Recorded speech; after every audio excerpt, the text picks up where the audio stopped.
ಹರೇ ನಮಃ. ವ್ಯಾಸಾಯ ಭವನಾಶಾಯ ಶ್ರೀಶಾಯ ಗುಣರಾಶೇ ಹೃದ್ಯಾಯ ಶುದ್ಧ ವಿದ್ಯಾಯ ಮಧ್ವಾಯ ಚ ನಮೋ ನಮಃ. ಸಪ್ತಾಂಗರೂಪಾಯ ಸರ್ವಾಧಿಷ್ಠಾನ ನಿಧೇ ನಿಧೇ ಪ್ರಣತಕ್ಲೇಶನಾಶಾಯ ಪಾರ್ಥಸಾರಥೇ ನಮಃ. ಅಜ್ಞಾನತಿಮಿರ್ಚ್ಛೇದಂ ಬುದ್ಧಿಸಂಪತ್ಪ್ರದಾಯಕಂ ವಿಜ್ಞಾನಯಮನಂ ಶಾಂತಂ ವಿಜಾಖ್ಯ ಗುರುಂ ಭಜೆ. ಲಕ್ಷ್ಮೀ ಹೃದಯದ 4ನೆಯ ಭಾಗವನ್ನು ಯಥಾಮತಿ ಏನಪ್ಪ ಅಂದ್ರೆ ಪ್ರಚುರಪಡಿಸೋಕ್ಕೆ ಪ್ರಯತ್ನ ಪಡ್ತಾ ಇದ್ದೀನಿ. ನಿಮ್ಮಲ್ಲಿ ಒಂದು ಪ್ರಾರ್ಥನೆ, ಇದು ಲೈಕ್ ಆದರೆ ಲೈಕ್ ಕೊಟ್ರಿ, ಸಬ್ಸ್ಕ್ರೈಬ್ ಮಾಡಿ ಏನಪ್ಪ ಅಂದರೆ ಸ್ಫೂರ್ತಿಯನ್ನು ಕೊಡಬೇಕಂತ ನಾನು ನಿಮ್ಮಲ್ಲೇ ಪ್ರಾರ್ಥನೆ. ಅದಾದ ನಂತರ ನಿನ್ನೆ ಏನು ಬಂದಿತ್ತು, ಅಂಬ ಎನಗೆ ಪ್ರಸನ್ನಳಾಗಿ ತುಂಬಿಸೂಸುವ ಪರಮಕರ್ಣವೆಂಬ ಪೀಯೂಷಕರ್ಣದೆ ತುಂಬಿದ ದೃಷ್ಟಿ ತುದಿಯಿಂದ ಅಂಬುಜಾಕ್ಷೆ ನೋಡಿಯನ ಮನಿ ತುಂಬಿಸೀಗಲ ಧಾನ್ಯ ಧನಗಳ ಹಂಬಲಿಸುವನು ಪಾದ ಪಂಕಜ ನೈತ ಅನವರತ.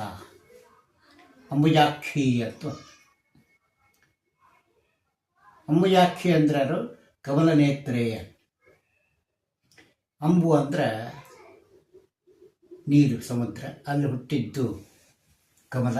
ಆ ಕಮಲದ ಏನಪ್ಪ ಅಂದರೆ ನೇತ್ರವುಳ್ಳಂಥ ಕಣ್ಣೆ ಅಂಬುಜಾಕ್ಷಿ. ನನಗೇನಪ್ಪ ಅಂದರೆ ಏನು ಕೊಡು, ಪ್ರಸನ್ನಳಾಗು. ಯಾಕೆ ಪ್ರಸನ್ನಳಾಗಬೇಕು ಲಕ್ಷ್ಮೀದೇವಿ ಅಂತ ಕೇಳಬೇಕು.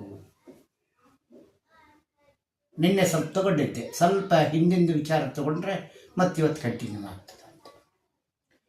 ಮಹಾಲಕ್ಷ್ಮಿ ಯಾಕೆ ನಾವು ಪ್ರಾರ್ಥನೆ ಮಾಡ್ಕೋಬೇಕು, ಪ್ರಸನ್ನಳಾದಂತ ಯಾಕೆ ಕೇಳಬೇಕು ಅಂದರೆ, ನಾವು ಪರಮಾತ್ಮನ ವಿಸ್ಮರಣೆಯಿಂದ ಲೌಕಿಕಕ್ಕೆ ಬೇಕಾದಂಥ ಸಮಸ್ತ ಭೋಗಗಳನ್ನು ಅಪೇಕ್ಷೆ ಪಡ್ತೀವಿ. ಬರೀ ಪರಮಾತ್ಮ ಪ್ರೀತಿಯಾಗಿ ನಾವೇನು ಅಪೇಕ್ಷೆ ಪಡೋದೇ ಇಲ್ಲ ಟೋಟಲಿ.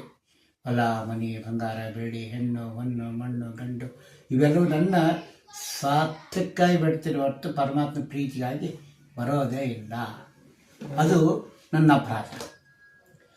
ಆ ತಾಯಿ ನನ್ನ ಮನಸ್ಸೆಂಬ ಮನೆಯೊಳಗೆ ಅದೆಲ್ಲ ತುಂಬಿಸೀಗಲ ಧಾನ್ಯ ಧನಗಳ, ಧಾನ್ಯ ಅಂದ್ರೆ ವರ್ಣಗಳು, ವರ್ಣಾತ್ಮಕ ರೂಪ, ವರ್ಣಾತ್ಮಕ ಏನಪ್ಪ ಧಾನ್ಯ, ಭಾಗ್ಯ ನನ್ನ ಮನಸ್ಸಿನೊಳಗೆ, ನನ್ನ ಬುದ್ಧಿಯೊಳಗೆ ಮತ್ತು ನನ್ನ ದೇಹದ ತನುವಿನೊಳಗೆ ಶ್ರೀ ಭೂದುರ್ಗಾ ರೂಪದಿಂದಿದ್ದು ಈ ಸ್ಥೂಲ ಶರೀರದಿಂದ ಸದಾ ಸರ್ವತ್ರ ವಿಭೂತಿ ರೂಪಗಳ ಉಪಾಸನೆ, ಆ ವಿಭೂತಿ ರೂಪದಲ್ಲಿರ್ತಕ್ಕಂಥ ಭಗವದ್ ರೂಪಗಳ ಚಿಂತನೆಯಿಂದ ಅದನ್ನು ನೀನು